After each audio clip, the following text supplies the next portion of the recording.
Greetings and happy new days, beloved. Okay, we finna have story time. I was literally sitting here doing some self reflection and I was thinking about, okay, what was my very first experience with drugs, right? And I'm talking about what I'm talking about in this case is pharmaceuticals. I'm talking about taking pills, right? And so this was 2010. We have to remember pills became popular, at least from my knowledge. Pills became popular in the early 2000s when everybody started taking pills, right? So here it is. It is 2010, right? It is 2010, and 2010 was a busy year for me, right? My son was born in 2010. Born in 2010, born on Mardi Gras Day 2010. Okay, so the day my son was placed in my hands, I knew I was leaving his father. The day he was placed in my hands, okay? And so I was in an extremely abusive relationship. It was physically, spiritually, mentally abusive, right? But it was terrible. I had no thoughts of really leaving this individual until, again, my child was placed in my hands. My son was literally placed in my hands. And so moving fast forward, my cousin Lady, shout out to Lady, my cousin Lady got me a job at Pat O'Brien's, right? So I'm working at Pat O'Brien's selling drinks. While I'm there, I meet this guy named Earl Willer. God bless his soul. He is gone now, right? I meet him 2010. In 2010, he gets murdered, violently murdered on Canal Street in New Orleans, and I'm with him, and he literally passes away in my arms, okay? And so, when that was the first time someone's ever literally, passed away in my arms. And when that happened, I literally couldn't sleep. I could not sleep. I would wake up and I'd be drenched in water, you know. So I was having like these nightmares. I would wake up, I have like scratches on me. You can tell I'm literally tussling in my sleep. And it wouldn't be like no long periods of time. If I slept a couple of hours, it would not. Like I could never sleep 5 hours, 6 hours, 8 hours straight anymore, right?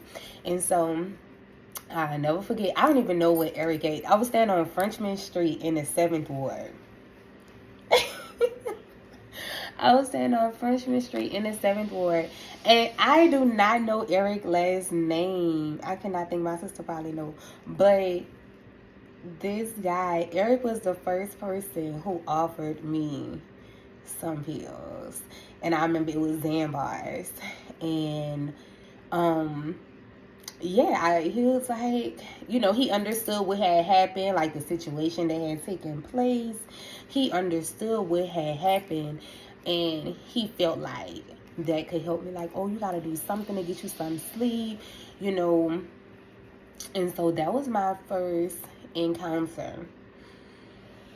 And that was a pretty crazy situation. The whole entire situation, it went on for a little while as far as just the whole investigation, the people being on it was a lot. It was a lot. And so I was just not, I was mentally just not in the place, just not nowhere prepared for all that experience entailed. And so that was another reason why I went into a depression.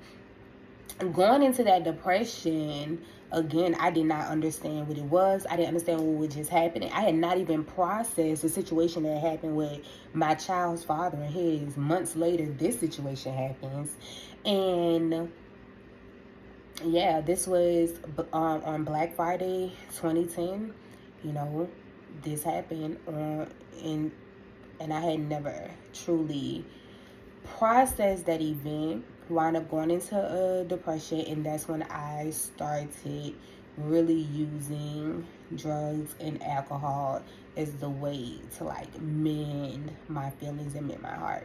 So it's important that we take time to self-reflect on these experiences and traumatizing events that happen in our life and how it plays out in our lives, right?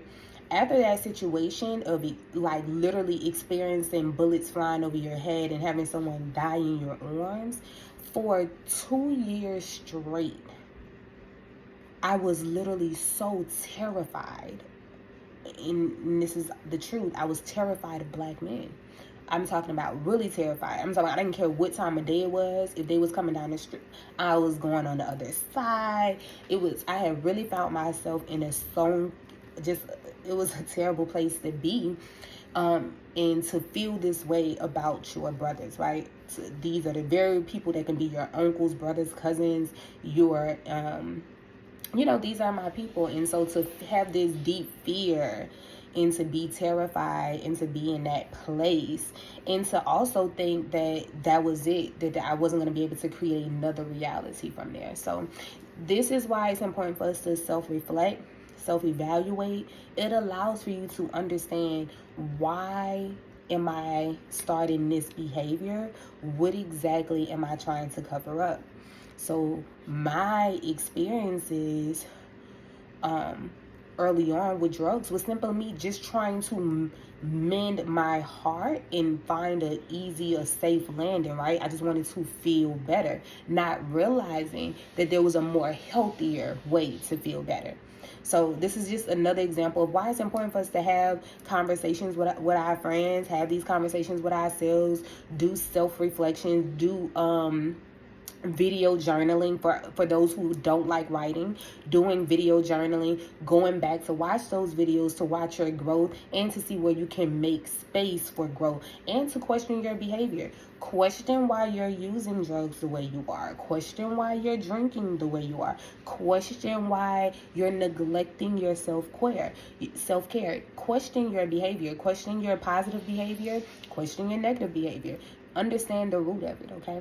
So here's to your beautiful days, loved ones. Here's to your healing. I'm proud of you for actively taking the steps and wanting to heal and actually doing it. Peace.